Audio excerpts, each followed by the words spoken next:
Pilu, kisah sedih penggali makam harus gali kuburan untuk anaknya sendiri. Umur putranya hanya 3 bulan. Menerima kenyataan kehilangan orang yang dicintai memang tidaklah mudah.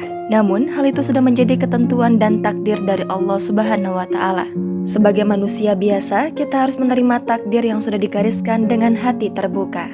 Itulah yang dirasakan seorang ayah bernama Muhammad Nazri. Pria tersebut harus ikhlas menerima kenyataan jika putranya bernama Muhammad Aiman Raikal meninggal karena penyakit jantung berlubang.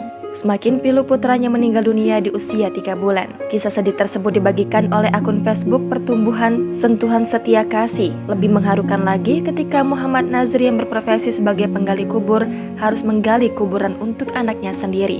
Muhammad Nazri menggali kuburan anaknya di Tanah Islamic Cemetery Kota Damansara, Selangor. Meski dilanda kesedihan, namun Muhammad Nazri bersyukur telah diberikan kebahagiaan bersama anaknya selama 3 bulan.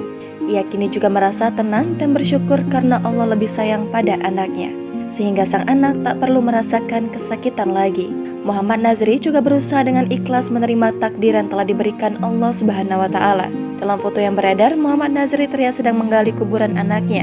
Ia juga dibantu beberapa temannya dan sekaligus membawa jenazah anaknya sebelum dimakamkan. Para warganet yang melihat potret ini pun turut menyampaikan bela sungkawa. Sebagian warganet juga berharap Muhammad Nazri dan istrinya bisa lapang dada dan mengikhlaskan kepergian anaknya.